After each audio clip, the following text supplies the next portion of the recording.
The babysitter's last text. Who's upstairs?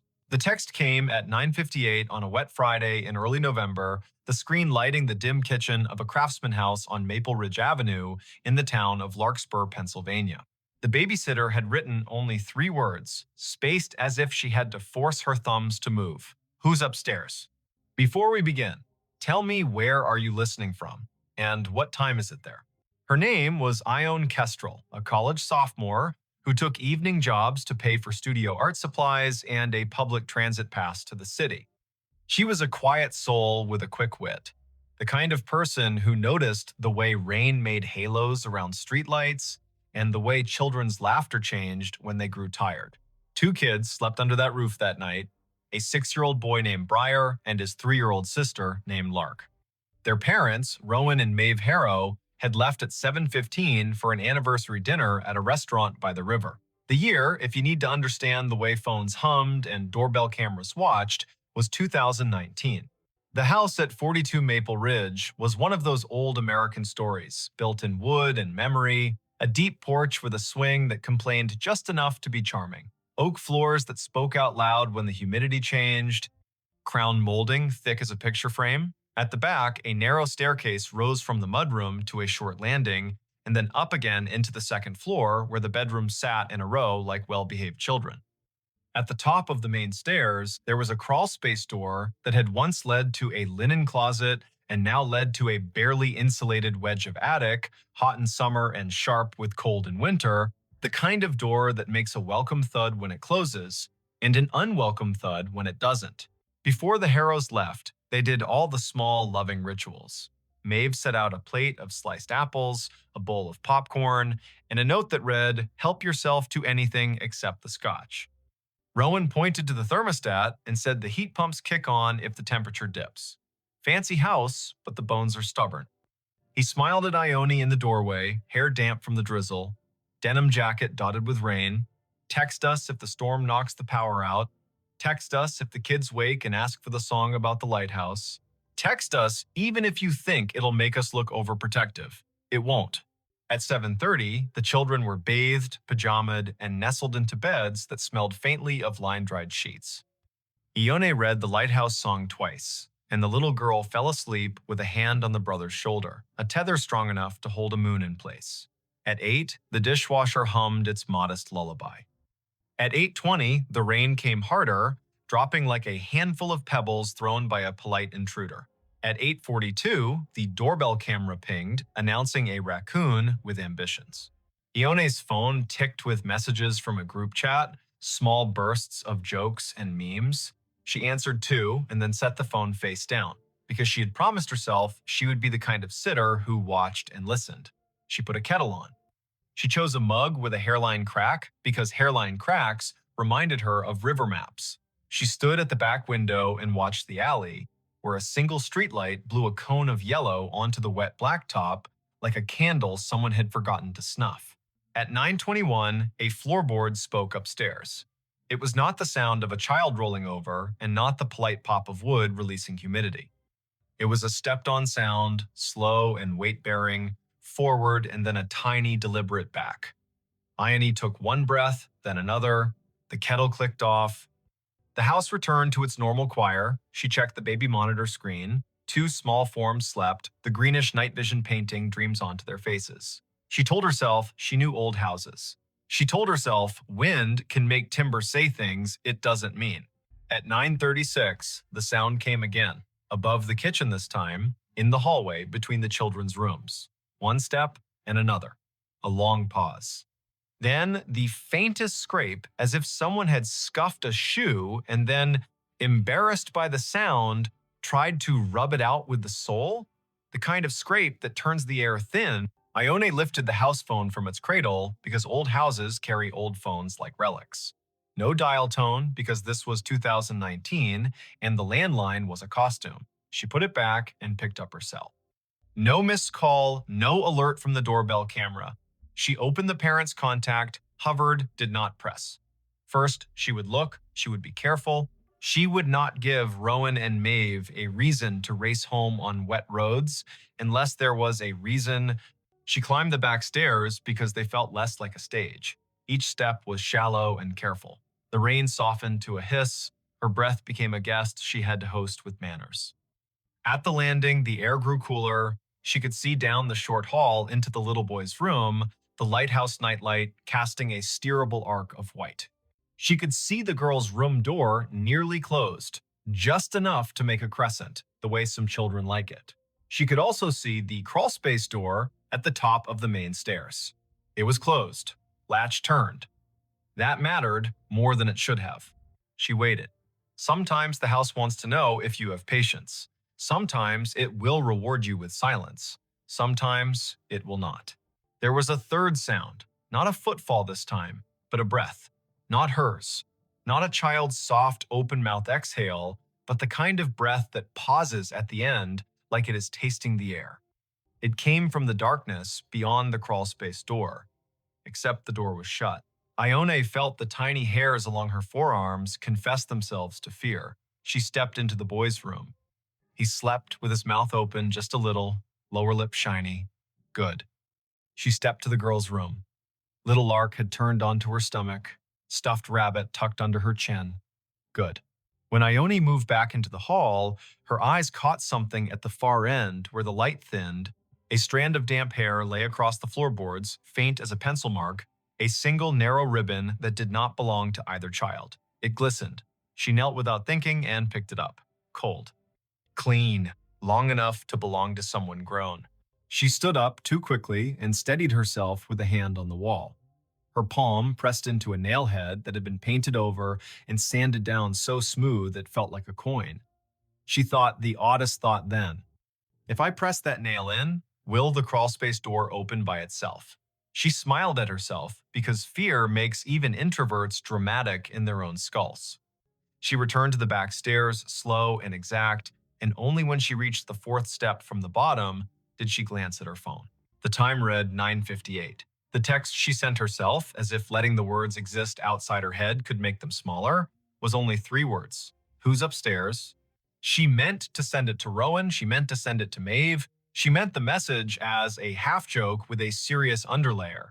But the thumb that had learned to move fast learned the wrong dance. It went to her friend in the group chat, and by the time she realized, the message had already become a tiny flare in half a dozen pockets around town. Her friend replied with, "What are you doing?" and also joking, right? And also put them on speaker. Ione did not reply. She set the phone on the counter face up this time. She took the largest knife from the drawer and then immediately put it back because knives are not courage and courage is not noise. She chose instead a heavy flashlight from the mudroom shelf, the kind that doubles as a hammer. She clicked it on. The beam carved a clean white tunnel along the baseboards. She moved to the bottom of the main staircase now, because if fear wants you to circle, wisdom wants you to cross. The newel post was worn as a handshake. Family photographs climbed the wall. A wedding photograph near the bottom showed Rowan in a blue suit and Maeve in a dress with sleeves that looked like light. Higher up, a picture of Briar in a lion costume, nap-flattened mane, grinning with the sincerity only a 6-year-old can manage. Above that, near the top, a framed landscape. The glass reflected the flashlight beam like a lid. Halfway up, she paused. There was that breath again. Not a cough, not a snore. A breath like someone who had been holding still too long and had to remind their body to keep doing the automatic things. The sound came from beyond the last step, in the shadow to the left, where the crawlspace door Saturday. It was closed, latch turned. She aimed the beam at the brass.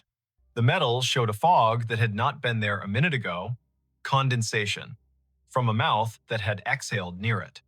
She kept her own mouth shut because you cannot take breath back once it is out. The latch moved. It moved too gently to be gravity. It made the tiniest metal-on-metal sigh. Then it stilled, as if the person behind the door had realized they had announced themselves and decided to pretend nothing had happened at all. Ione's voice, when it came, was not loud.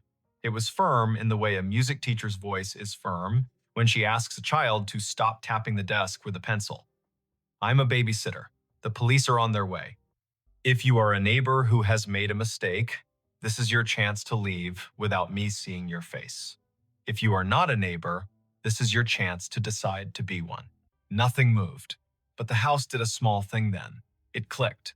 A sound traveled through the baseboards from kitchen to parlor like a cricket chirp. The refrigerator compressor had kicked on. The world had not narrowed to only this door.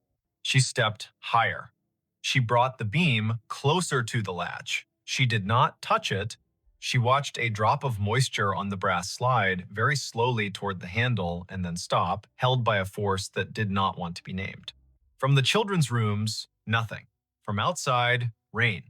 From down the hall, a draft like someone had opened a mouth to speak and then decided not to. She took the phone, thumb shaking now not from drama, but from the body's strange understanding of scales.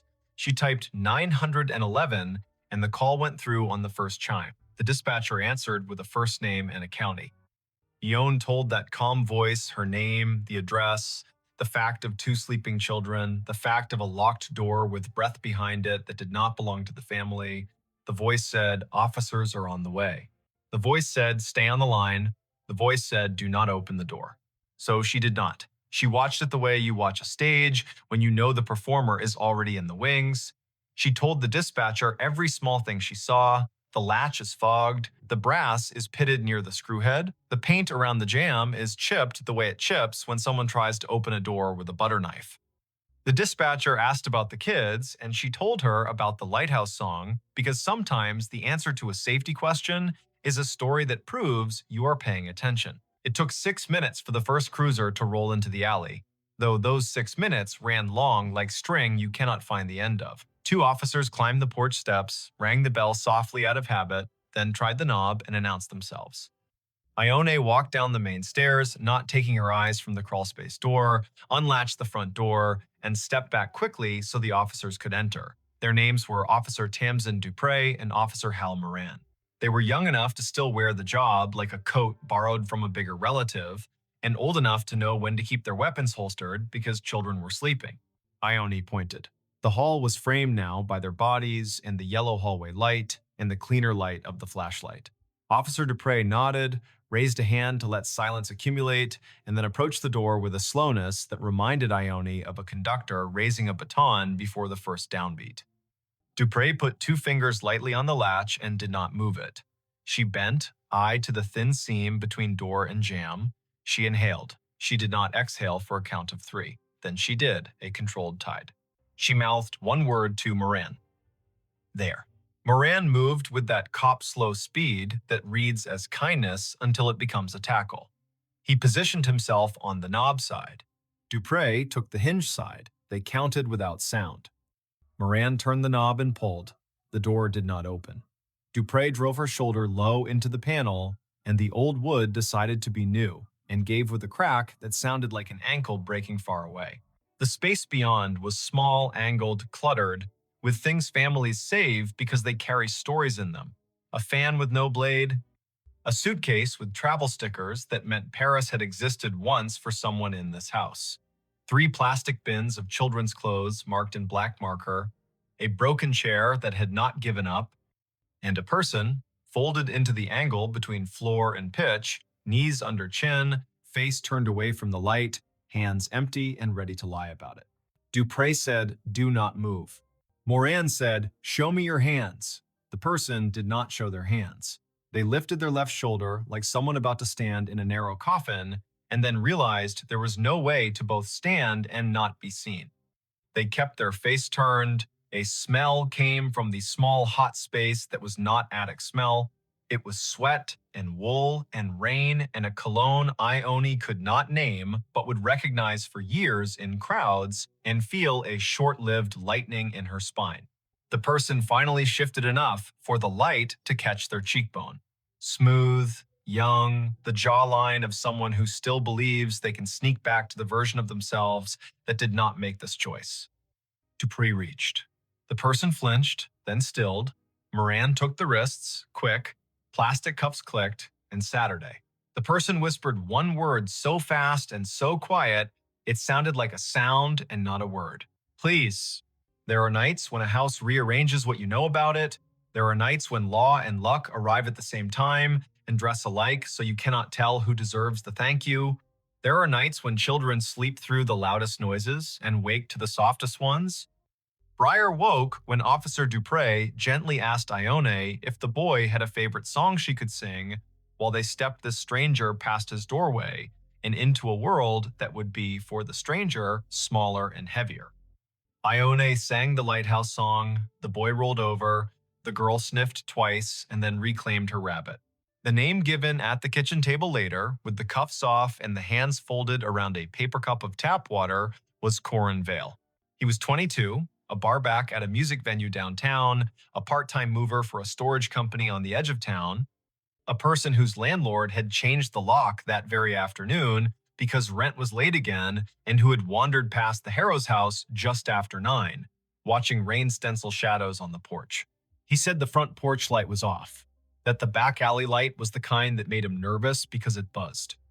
He said he had once done a job in this very house, moving boxes after Maeve's mother passed, that he knew the crawlspace door did not always latch if you pushed too hard.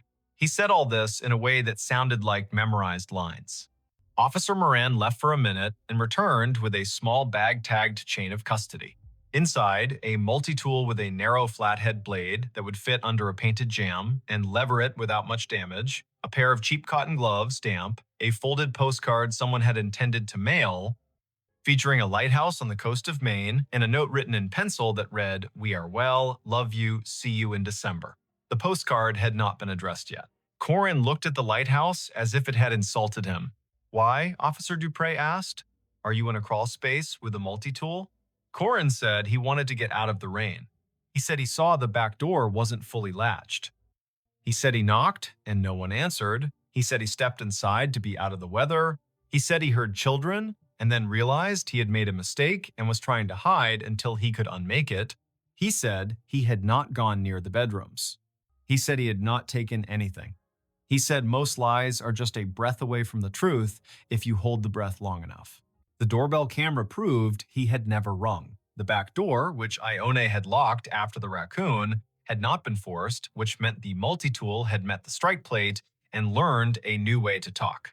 The thin condensation on the latch proved his face had been inches from the brass, as if he were listening through metal to weigh his chances.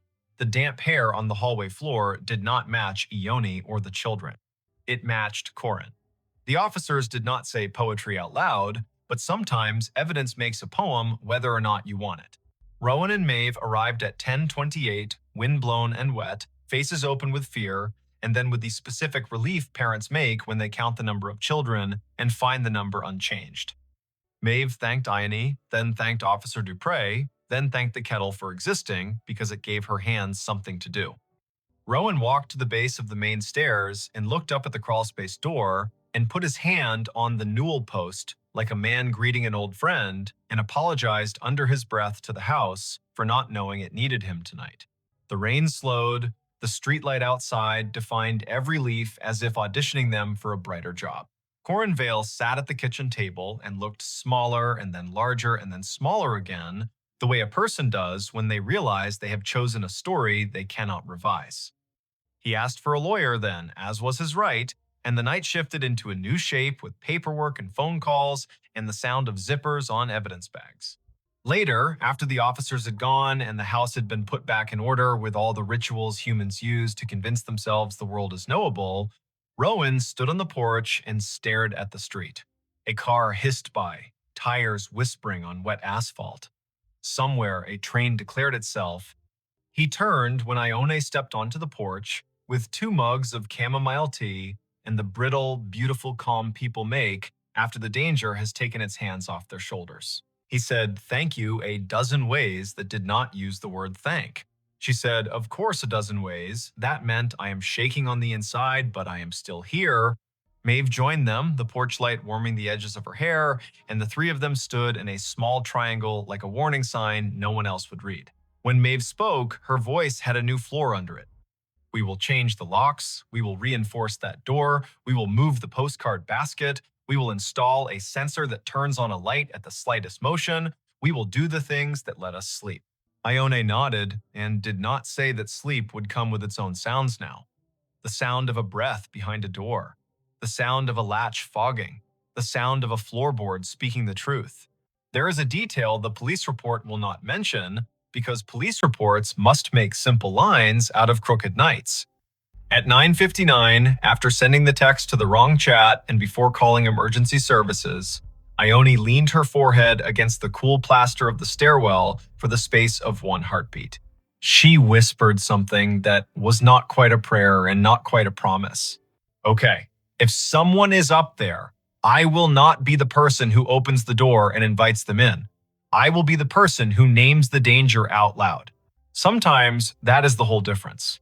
Not bravery that charges, but the steadiness that refuses to be tricked into being polite to danger. The next morning, the November sky tried on a bland blue and liked it. The town of Larkspur went back to the work of a Saturday. Kids in hoodies kicked at leaf piles. The bakery line wrapped twice around the counter.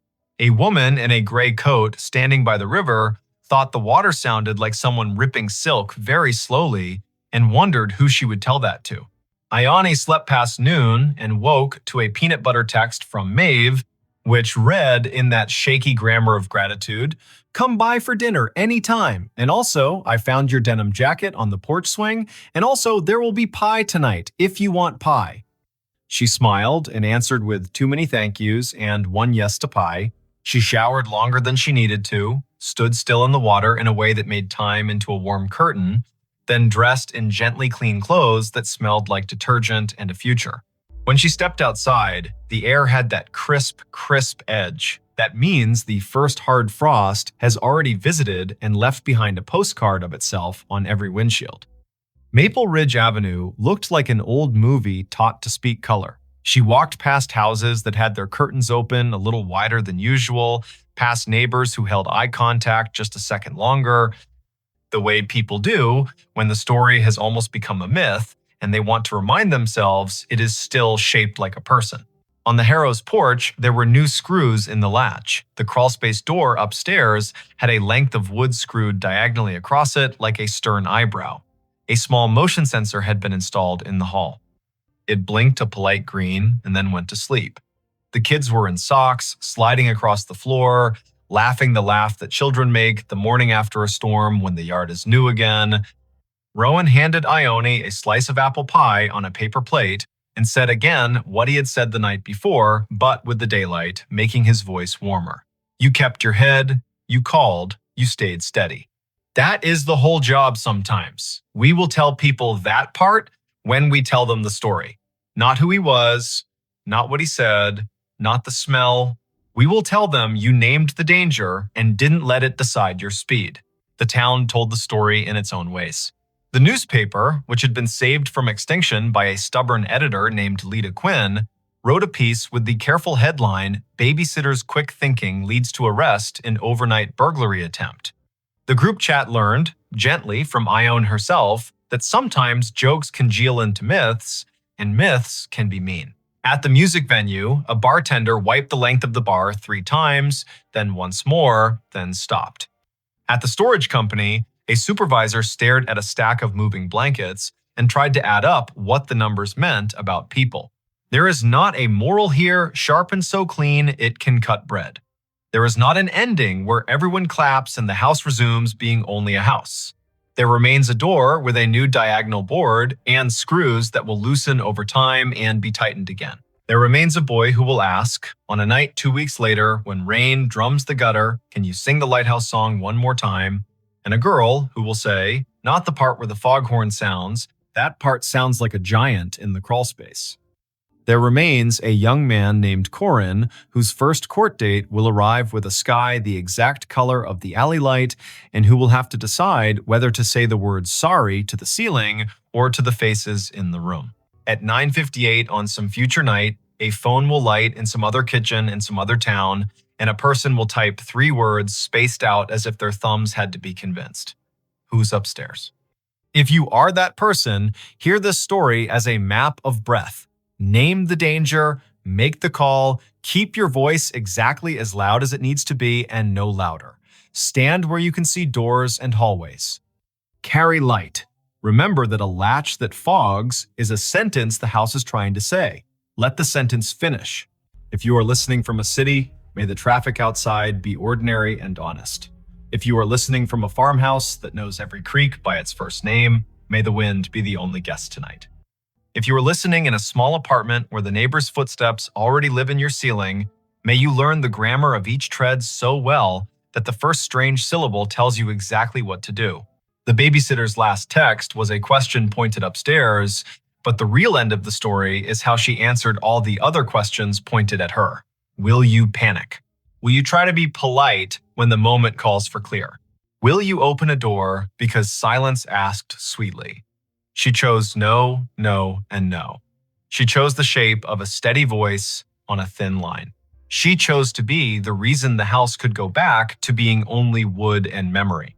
Some nights, when she passes the Harrows by chance and the porch swing is still, she hears only the rain and the river, and that is enough. Some nights, she hears the old door upstairs settle as the heat kicks on and thinks, with a small smile, that even a house can be taught to breathe more quietly. And on the better nights, every window along Maple Ridge holds a square of light cut, perfect as a fresh slice of pie, and the street keeps its watch, and the children sleep so deep the world could rewrite its rules, and they would wake to the new rules fresh and ready to be memorized. If that happens where you are, tell me when. Tell me what the air smells like. Tell me the hour, spoken slowly so the world cannot run away with it. Tell me if the latch on your upstairs door is dry and dull or a little fogged from someone's breath. Tell me if you are holding a mug with a hairline crack that looks like a river map. Tell me if the house has taught you any of its words. And if your phone lights at 9:58 and the message reads as simple and terrible as a knock, remember the kitchen in Larkspur and the steady girl in the denim jacket, and say out loud to no one and to everyone, not tonight, not on my watch, not in this house. He found a staircase in the lake. It still goes up. He did not see the staircase until the wind laid the lake down flat, a high mountain stillness that came like a held breath.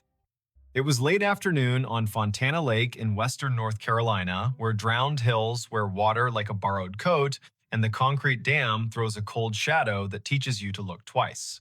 The drought had been long, stingy, the kind that draws shoreline back like a tide that lost faith.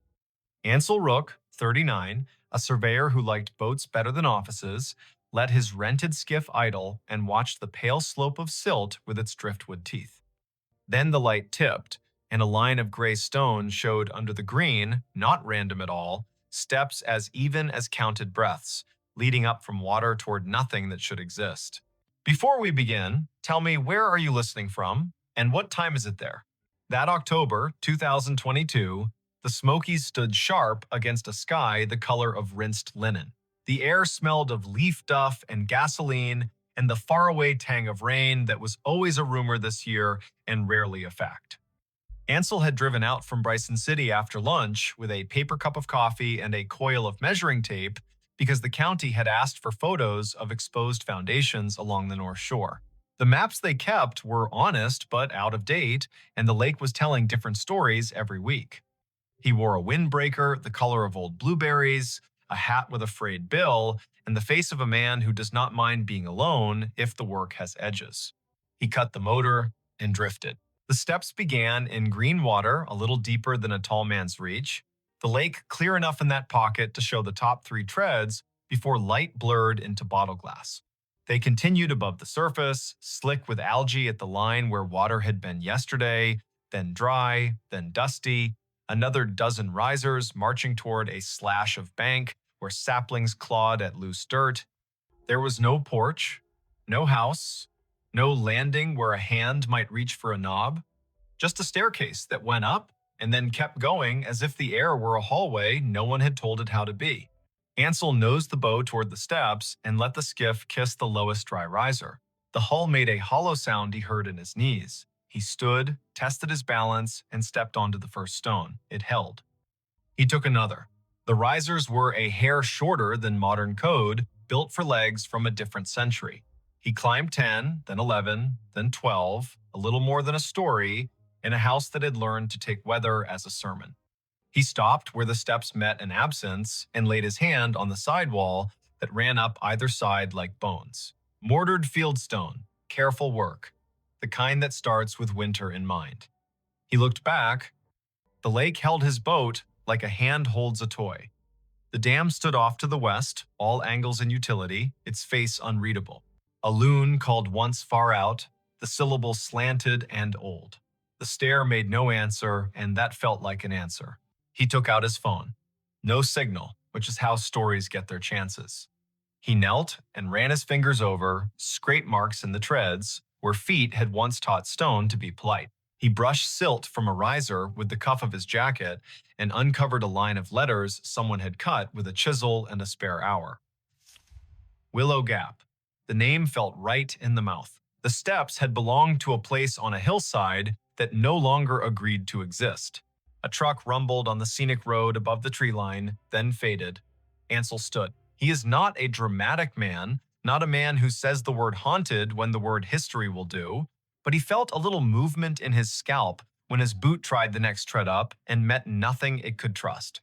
He lifted his foot and set it again, and the soul found purchase on air as if stone continued in a material too stubborn for his eyes. He could feel something there, a resistance like the way a field of grass resists when you try to step through a place where deer have passed and the stems remember. He pressed. His weight held. He let it go and stepped back, heart knocking once, but not twice. He stood on the stair where real ended and whatever else began. The lake lapped below, measuring the hull against rock. A red maple leaf came down with dignity, landed on the seventh riser, and considered the long work of becoming loam.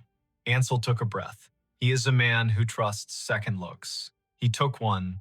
The lake belonged to a body of stories people in Bryson City tell clean over pie. When the Tennessee Valley Authority flooded the valley to build the dam in the early 1940s, the town of Proctor had to move. Houses went down to foundations, barns left prints in the earth like giant hands, cemeteries were dug up with care and moved with ceremony, and some say not everything went where it should. On low years, people found stairs and walls, school steps, a chimney with a name carved into a cornerstone. On foolish years, people tried to steal the past, and the mud stole them instead. The county kept a list of places not to be brave. Ansel is not brave. He is patient. He walked back down to the skiff and dug out the coil of tape, a pencil, a stack of flagging ribbon. He thought of calling the park office and decided instead to take his measurements first and be useful with facts. He worked the way surveyors work, lengths and levels, muttering figures under his breath in a rhythm that kept the mind from dramatizing. He wrote Willow Gap on a page and underlined it softly with the pencil because the stone had asked. He measured tread depth, rise, total run to the bank, distance to the current water line, the angle of the bank above the last step. While he worked, a wind came from the east and pushed the surface into a skin. The steps looked less sure then. He set a small cloth bag at the foot of the first dry riser, full of pebbles and a coil of bright ribbon, because people in the mountains know that small offerings are not foolish if they help you think straight. Halfway through, he heard a bicycle bell, clear, bright, a single ring. He straightened. The sound did not belong to a road. It had the roundness of a thing sounded in an open room. He turned his head the way animals do when they want to aim an ear. The bell came again, faint, then a child's voice without words, the way children announce themselves to their own day. The air held it and gave it back. Then nothing. He called out a simple hello. The sound folded into the trees and did not return. He is not the kind of man who says names into a lake, so he went back to his numbers and let the bell be a sound that remembered and moved on. At sunset, he drove back to town. He did not mention the staircase at the diner because new stories grow better if you give them a night to decide their shape. He took his notes to the tiny desk in his rental and drew the thing. He wrote in the margin a line that was not part of any job he had ever been paid to do. The stair goes up past stone. The next morning, the lake wore a fog that fell in slow exhalations from the coves. He put the skiff in early, coffee in a thermos that had learned to keep secrets. The staircase waited. He climbed to the place where his boot had found air the day before. He lifted his foot and pressed again and met the same soft resistance, like cloth pulled tight across a doorway. The fog gathered and thinned. The lake stretched one slow muscle. He set his palm out where a banister would be if someone had considered such things. His fingers tingled with the small current that passes through the body at the exact moment a man tells himself he will try something and believes himself. He raised his knee and stepped onto what was not there. The foot held, he set the other, he stood an inch above the last stone and felt a dizzy smile crawl across his face as if he had been younger once and forgotten how to be. He took another. The air had weight where the step ought to be. He felt it through the rubber of his boot, a density that said, I am not stone and I am not stone. He climbed 3 steps in air and stopped because he is not brave. Breath is a kind of data. He took it in. The fog thinned. The stair under nothing led to a landing that the mind made, whether or not the world did. He imagined a door where the sky was, just to see if the imagination would draw a knob. It did not. He stepped back, down onto the good stone, and laughed once, quietly, pointedly, the way you tell yourself you are still a person whose days have jobs in them. On the 3rd day, he brought someone. Ansel is careful about who he invites into something he cannot name. He called Lucienne Pike, 61, who ran the little historical society in town with the energy of a river in March. She wore a quilted vest and a wool cap and the kind of boots women earn by living here. She brought pastries because facts get hungry and people are nicer when their hands are busy. She listened while he told it. She did not interrupt. She asked one question with her head tilted like a dog hearing a violin. Does it go up? It goes up, he said. They went out together. The skiff felt lightly ridiculous under the weight of their care. The morning did the few small things it always does before it remembers it is in charge. The staircase was there, gray in the light, patient as a broom left leaning against a wall you forgot to keep. Lucienne reached the second riser and stopped, and with an odd humility, put her palm to the wall so the stone might recognize her. She climbed to the place where air had learned a job. He watched her foot commit and hold. She gave him a look he will carry to his last morning. It had the quiet of a person who has been right about something important or wrong about something important and is making room for either result. She climbed one more and stopped. She did not push. She is not greedy. She came back down. Back in town, she made them tea in the society's office, which smelled of paper and lemon oil. She opened a ledger that had belonged to a church over the ridge that no longer stood. She turned pages until the binding sighed and laid flat, and then she tapped a finger next to a line written in a hand that had cared very much about straightness. Willow Gap Homestead, Brysonside. Stair and porch built by M. Garvey, 1931. Stepstones gifted by Applin sisters. She traced the names like a kind of blessing.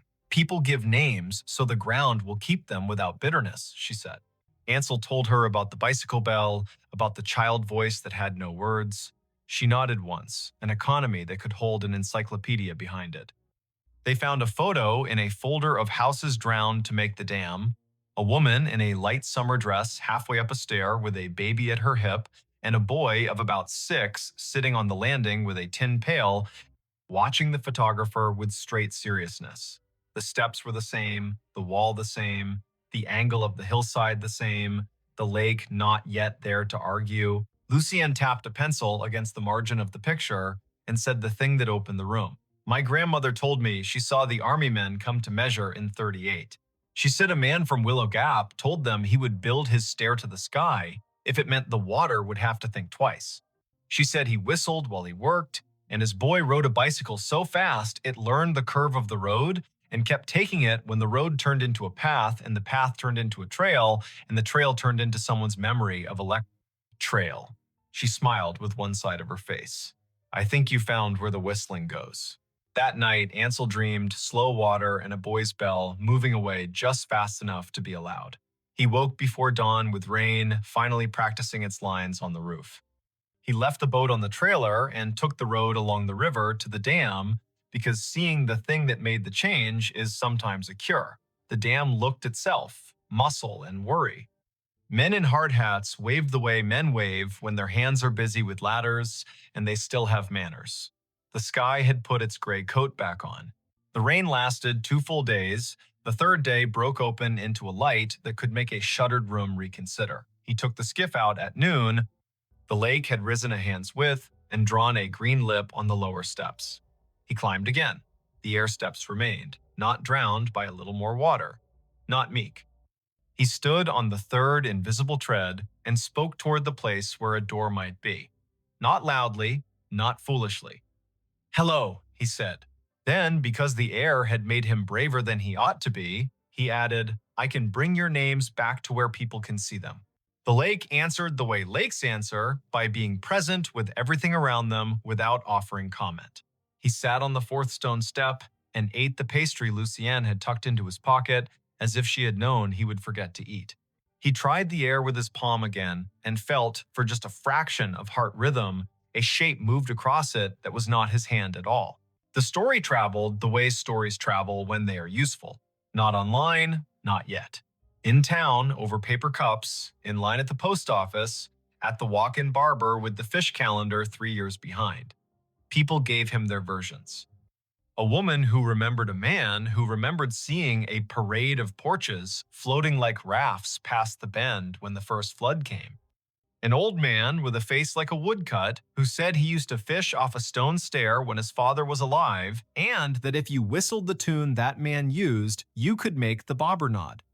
A teacher who had kept a box of rail spikes and marbles found on low years and said she would clean them and bring them by the society office so Lucienne could have them or pretend not to want them like she always did.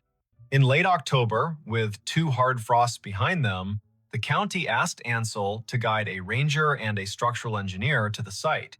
They went out in a John boat that carried its own echo. The ranger was a woman named Haynes who wore the park's green like a promise and carried the weight of a radio the way people carry their father's ideas. The engineer was a man with a gentle way of touching old things before speaking ill of them. They stood on the 5th stone step and looked up the ladder of air and did not mock it. The ranger wrote in a book. The engineer crouched and set a level on the 2nd tread and laughed once softly when the bubble centered itself as if the past knew about precision. Haynes asked the question, "Stories have to survive. Is it dangerous?"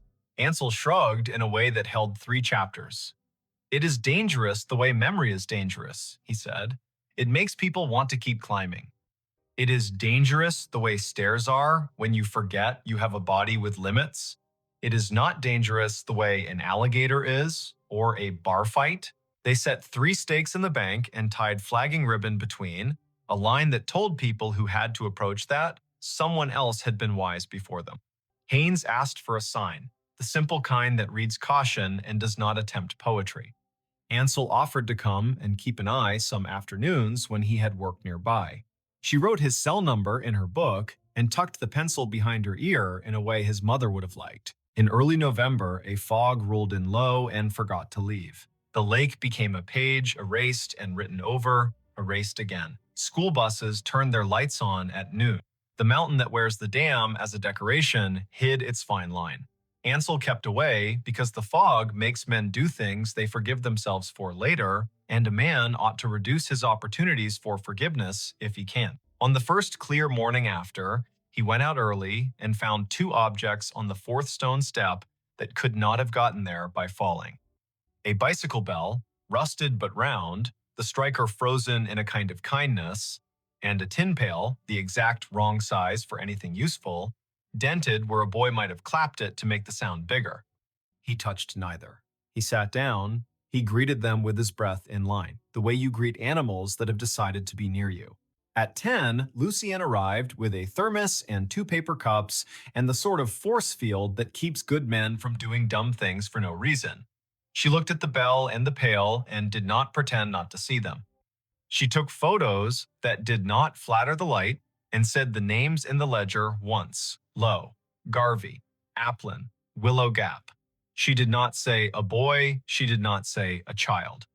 She put her hand on the sidewall and looked up the line of air with the plain candor of someone who has shored up more shelves than emotions and understands both. "You can coax a story," she said, "but not yank it. Take the bell to town. Leave the pail here for another day. We will see what the lake thinks of compromise." He took the bell gently, wrapped it in a handkerchief he had never found much use for before, and pocketed it like a chosen stone. Back at the office, Lucienne set it next to a photograph and a typed card. Bicycle Bell recovered from Willow Gap Stair, fall of 22, likely pre-flood artifact.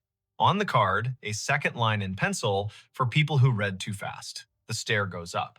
In the second week of December, with the mountains blue as a bruise and the wind deciding to be cruel to make up for lost time, Ansel went out one last day before the holidays. He brought a crowbar because he had promised himself he would not bring a crowbar until the story invited one. He did not need it. The pail had sat, then vanished, then returned, then sat again with a rock in it, a little smaller than a fist. He took the rock out and saw in the bottom of the pail, scratched by some patient hand or the work of a nail held at an angle, 3 words: "Open in summer." He laughed out loud then. So loudly, a pair of ducks took off in a panic and told other ducks about him for an hour. He looked up at the sky, which had forgotten him to tend to larger business. He put the pail back on the step. He told it, with what dignity he could muster, that he would. Winter happened the way winter happens down there. One day, the lake wore a shell of rime like a dare. The next day, it rained hard as coins. Ansel worked a road job in the next county and came home tired to soup and a radio with the news that would not stop wishing it were better. He sent Lucienne postcards from 2 counties over with sketches of culverts no one needed, and she mailed him back photocopies of ledger pages with red pencil underlines that made more sense than his own arrows. By late June, the water had climbed enough to lick at the 3rd riser and cover the 1st. The air above the invisible steps still felt like fabric pulled tight by a careful hand. School let out, and visitors came with coolers and the need to float and forget. Haynes put the sign back up twice. Ansel sat on the 8th stone step more than once and told people kindly that there was nothing up there for them unless they had time to spare and patience to listen. A few listened, most did not. No one fell, which felt like a policy. On a hot Monday, when thunderheads built tall and polite to the south and forgot to arrive, he took the pail and set it in his lap and used the crowbar not as a pry, but as a weight. He eased the thin tin sides apart where they had been pinched back over the lip like a secret. Inside, he found folded oilcloth, soft as a worn glove. Inside that, a photograph no larger than his palm, and a strip of paper with a line that looked like a prayer until he read it, and it felt like a list. The photograph showed the stair as it had been before the lake, the woman in summer dress and the baby at her hip, and the boy with the pail, sitting with a seriousness that has no word in English. The man who must be M. Garvey stood 2 steps down, hat in hand, as if introducing the stairs to whoever had the camera.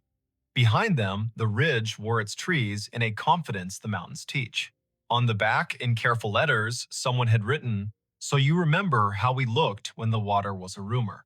The strip of paper held one long sentence. When they came with clipboards, he whistled the tune about willow leaves and said he'd build the stair to the sky because steps are a kind of truth and the water would have to climb over the truth if it wanted to drown the house. There were names then, 3, the kind that drop out of families and get picked up by strangers who treat them right. He folded the strip back into the oilcloth and put all of it into the pail and set it on the step, because the story belonged to the stair more than it belonged to him. In August, a lightning storm chewed on the dam and left it as it had found it. In September, a girl with a blue braid and a polka dot dress climbed the real stone steps and stood at the place where air did its work and played a penny whistle softly, 3 notes, and then a run.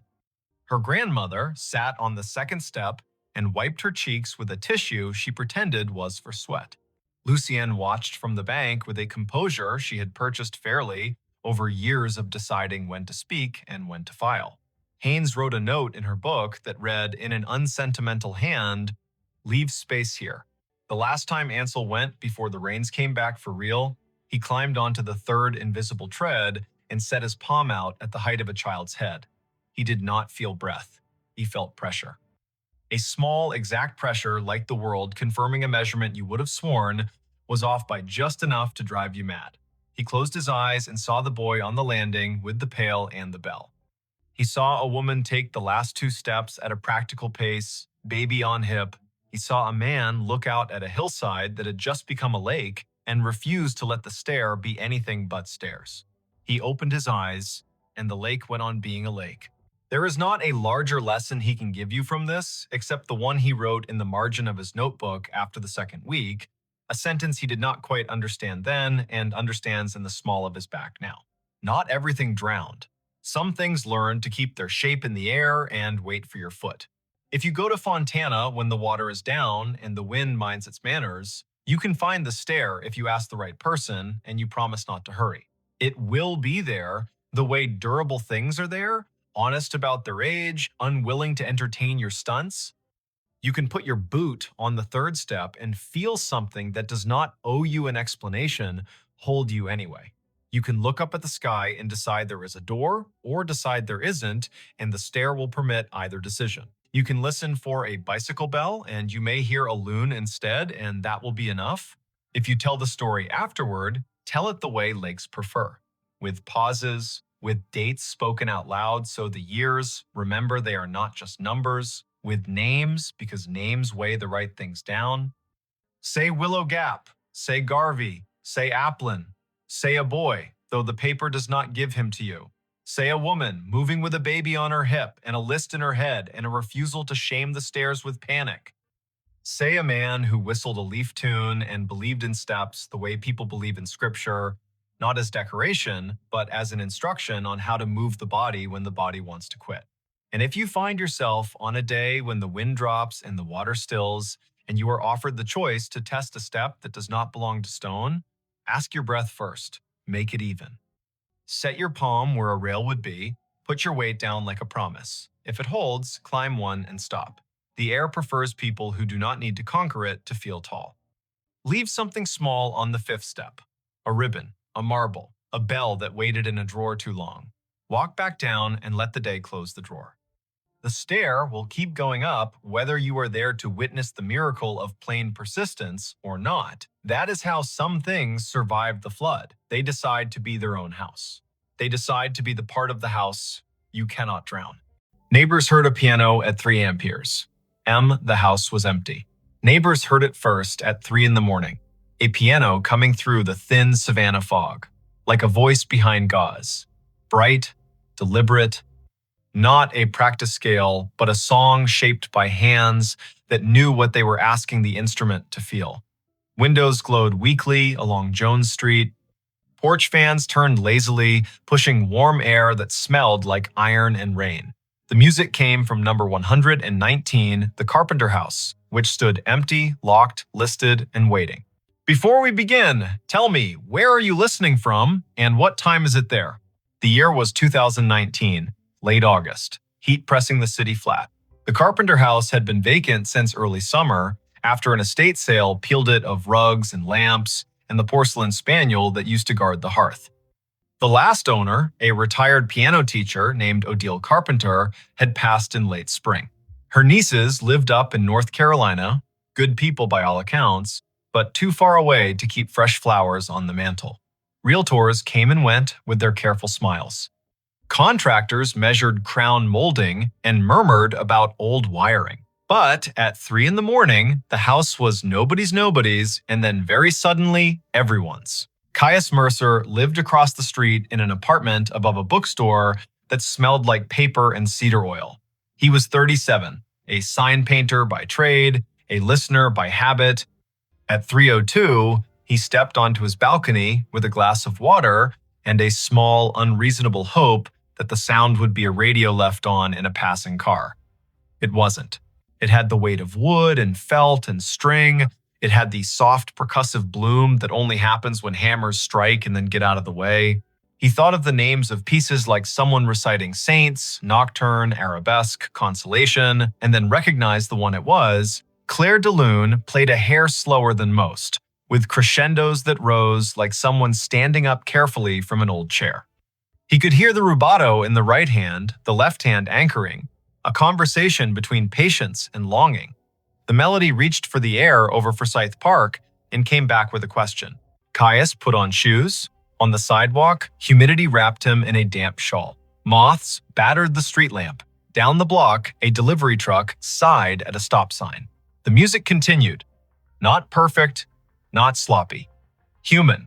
Nora Bly stepped from the shadows of her courtyard with a leash looped around her wrist, her old hound Amos peering from behind her knees. Nora was 68, the kind of neighbor who knows who is supposed to be where and when. She tilted her head.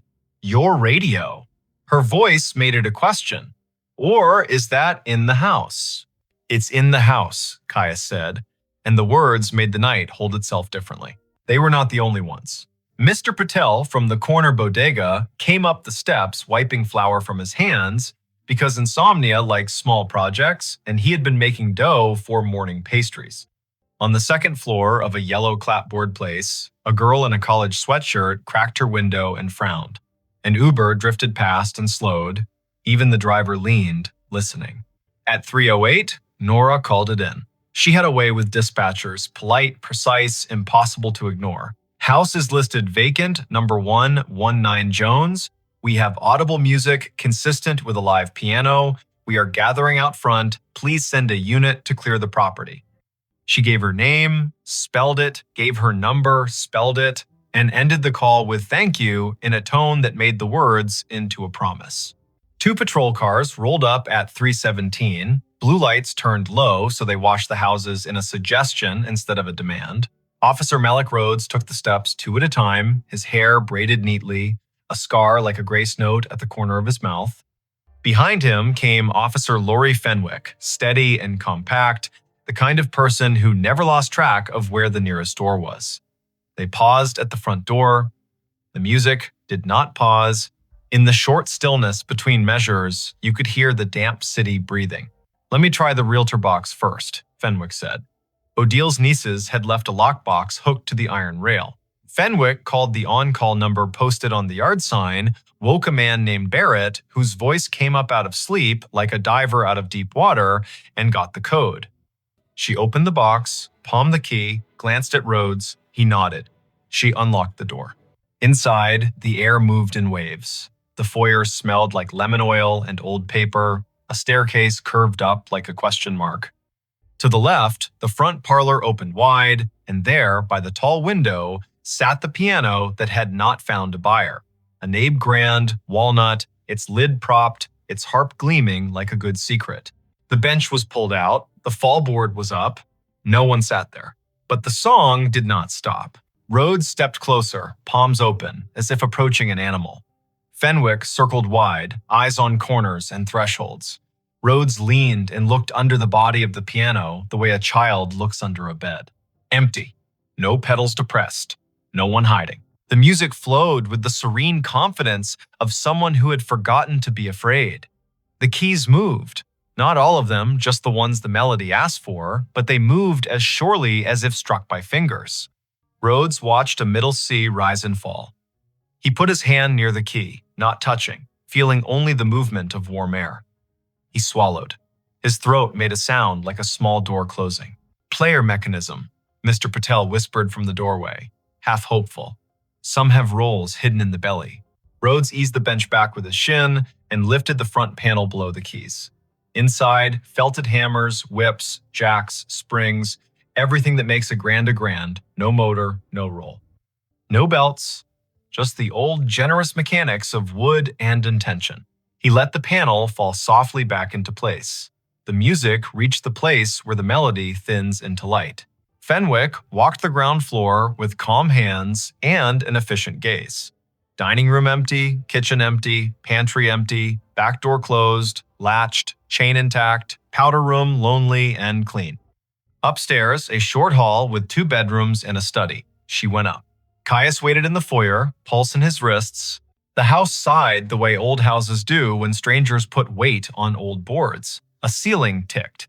Somewhere a pipe tapped. The piano did not care. It turned a corner into the passage that always lands too beautifully, and Caius felt something behind his ribs try to stand up. Fenwick returned. No one, she said. Windows latched, closets filled with air and dust. She cut a look at the instrument.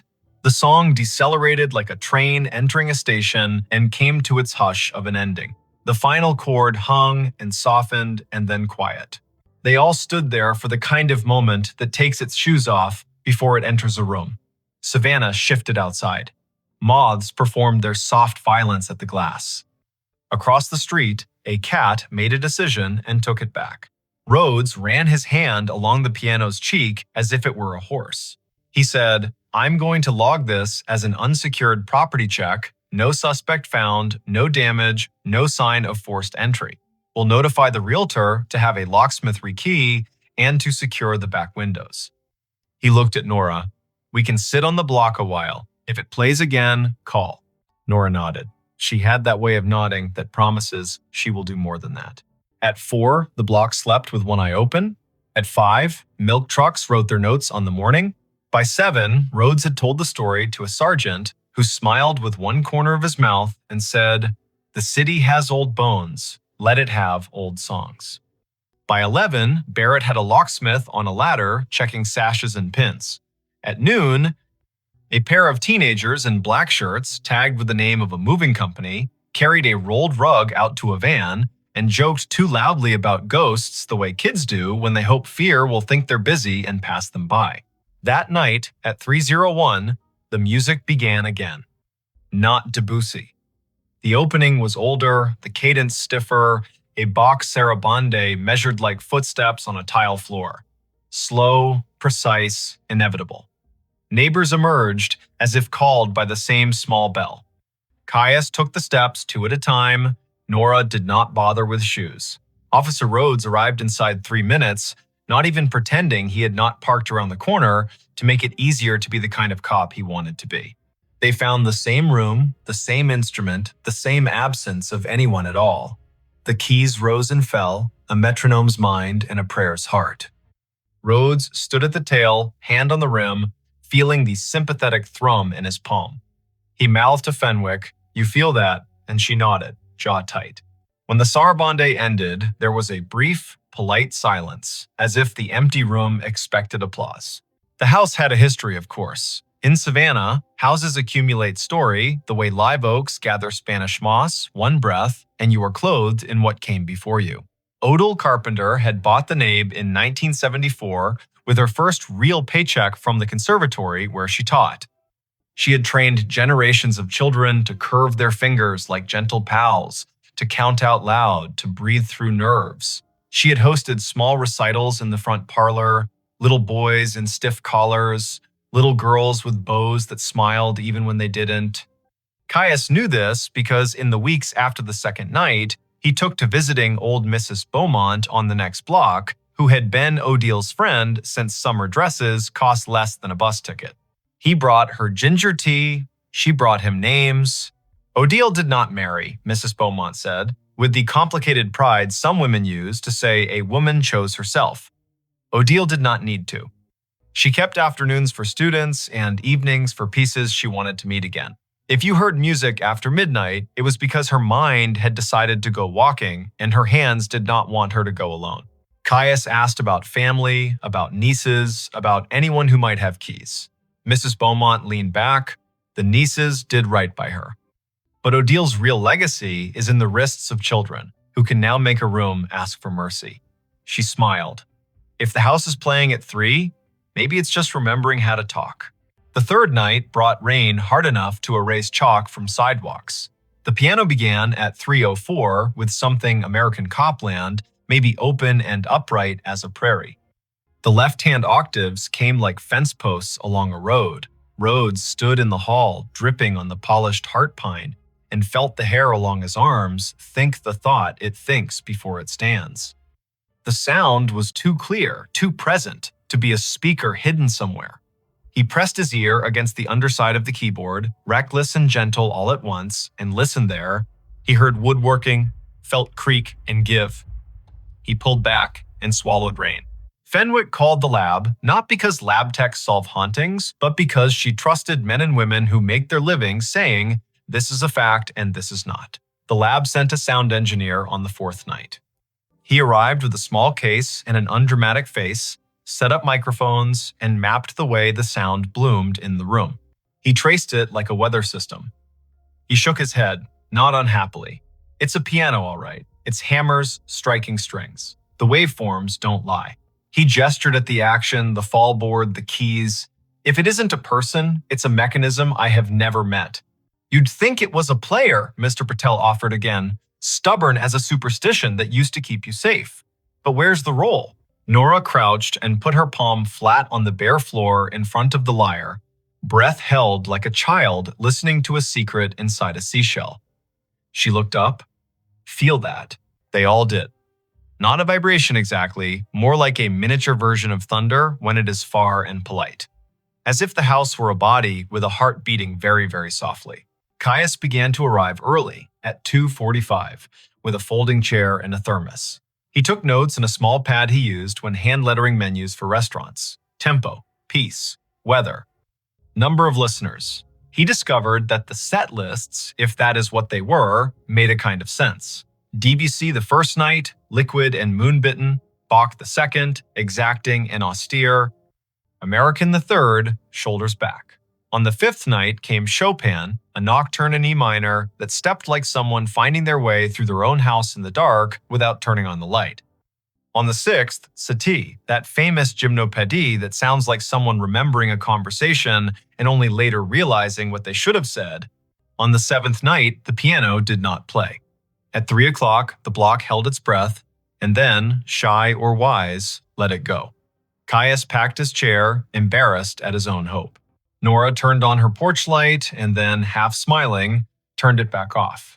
The realtor, nervous about liability, scheduled a full inspection the next day. A structural guy with hands like shovels walked the joists and hummed. A piano tech from Tybee Island arrived with a satchel and a reverence. He took the action apart and laid its bones gently on a quilt. He showed them the jacks, the whippins, the flanges. He pressed dampers against strings, counted, and pronounced the instrument healthy for its age and history. He found only one oddity, and it was not mechanical. Tucked inside the case, caught between the soundboard and a brace, was a small envelope the color of tea. It had been there a long time. On the front, in Odil's hand. For the person who hears it, the room forgot how to breathe for a second. The piano tech handed the envelope to Barrett, who handed it to Nora, who looked at Caius and then at Officer Rhodes and said, "You better." Caius opened it. Inside, one page in a tight old-fashioned script. "If you are reading this, you are listening," Odile had written. "If you are listening, you may hear what most houses forget to say out loud. I have taught many to count, I have taught some to sing. I have failed some and forgiven myself slowly. I left the piano because I could not bear the idea of it being lonely if I took it somewhere that did not know this air. If it plays when I am gone, let it. If it stops, let it rest. I have, in the middle of the night, heard keys move under my hands without me having asked them to. I have believed this was grief, and then believed it was kindness, and then believed it was just the way wood remembers being a tree. If you must name it, call it practice." The letter ended with a short list of pieces she loved at 3 in the morning and a small instruction in parentheses that was not, in fact, written with those marks, but with Odile's own delicate dashes. "Leave the north window a finger's width open when it is not raining. The instrument likes to hear the live oaks whisper." That night, clouds flew low, too hurried to stay. At 2:59, Caius propped the north window, only a sliver, just enough for the air to acknowledge the room. At 3, nothing. At 3:01, the first notes of the Goldberg variations rose and unbuttoned the dark. Savannah kept her manners. Crowds did not gather. People did not shout or film with the kind of greed that makes things smaller. They sat on stoops with mugs. They stood in hallways with their hands around their own wrists, the way people stand with themselves at wakes.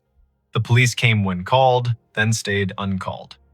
Barrett, the realtor, began to arrive too, not because it helped sell the house, but because he had not known a job could include being present for something that did not ask for money. On the 10th night, a woman in a green raincoat stopped on the front steps and did not come inside. She was in her 40s, hair cut short for hot weather, hands with a musician's map of callous and grace. When the piece ended, a Schubert impromptu that made the room softly astonished, she said, quietly, "Odile?" Mrs. Beaumont, hearing it, came in on Caius's arm and said the name, the way a friend says it when the friend is late on purpose. Juniper Miles, she said, piano class of 1997, the only student Odile ever called ferocious. Juniper smiled and made a face that admitted both pride and apology. I left for Chicago and then for everywhere else. I did not come back when I should have. I am here now. She looked at the nabe. May I? The house gathered itself. Juniper sat on the bench, didn't touch for a count of 5, then set her fingers where they had learned once to listen. She played something that did not need a name, the way warm water does not need a name when you have been cold too long. In the middle of the phrase, a note moved that she had not struck. It came into the chord like a clever friend inserting a joke. Juniper laughed under her breath, cheeks wet, and shifted. The instrument and the woman spoke for a while like people who had promised not to argue and then argued anyway and then remembered why they loved each other. It went on for 3 weeks. Not every night, not on demand. Sometimes the house slept. Sometimes the city rained too hard for even ghosts to be heard. Sometimes a siren ran its thin salt line down the block and the piano waited until the sound had passed. Once, in the middle of a storm that made the gutters spit, it played a lullaby Odile had composed for a boy named Manu in 1986 when his mother was sick and he kept falling asleep on the bench. Mrs. Beaumont recognized it and cried without bothering to hide it. The story found its small, polite way into the paper, 2 paragraphs on page 3, written by a local reporter who understood that fact and wonder are not enemies. The headline used the word mystery because that is the word that lets everyone keep their peace. No one mocked, no one tried to monetize. In a city that sells its own past by the scoop, that was a kind of miracle. On the last night, October arrived dressed as September's tired sister. The air cooled, the live oaks shook their sleeves. Caius woke at 2:40, not startled, just called. He walked across the street, unlocked the door with the realtor's blessing, and sat in the dark. He did not bring a thermos. He did not bring his pad. At 3, the piano did not start. At 3:03, either a 3:05. At 3:07, a tiny sound, not a key, not a pedal, cloth on wood. Juniper stepped into the parlor and took her place. She played the Lighthouse song from someone else's life, then Odile's favorite warm-up, then something Caius could not place that sounded like forgiveness given gently and not all at once. In the second page, a breeze from the north window touched the back of his neck, a key depressed that her fingers had not chosen. Juniper did not correct it. She smiled and let the note belong. When it ended, the city had the particular quiet of a decision. Juniper stood, laid her hand on the fallboard, and moved it down slowly until the keys were covered. She did not latch it. She turned to Caius and Nora and Rhodes and Mrs. Beaumont and Barrett and Mr. Patel and the handful of others who had become the kind of congregation that forms without a bulletin. She said, "There." And it sounded like a benediction. The piano did not play at 3 after that. Not the next night, not the next week, not in November when the air remembered how to be crisp, not in December when wreaths hung and college students went home and someone left a red scarf on the iron gate and no one took it because it looked like it belonged to the fence. The house stayed empty and not empty, listed and not for long, a property and a promise. In late January, a family bought it, a dental hygienist named Leora with a laugh that took the corners off bad news. Her husband, Arlo, who repaired old radios and believed sound should be coaxed and not forced. Their daughter, Elowen 6, who walked into the front parlor, saw the nabe, put both hands flat on its cheek, and said, "Hello," as if greeting a very old dog. Juniper came on a Saturday with a claw-footed lamp Odile had loved and set it by the window without being asked. Sometimes, walking home from the shop, Caius would slow by the gate. He would hear scales around dinner time, small fingers finding middle C, laughter at wrong notes, the stern patience of a mother counting. Once, later than practice, earlier than worry, he heard a phrase of Debussy float through the sliver of the north window and thought, not possessively, but with gratitude, you kept one thing the way it liked to be.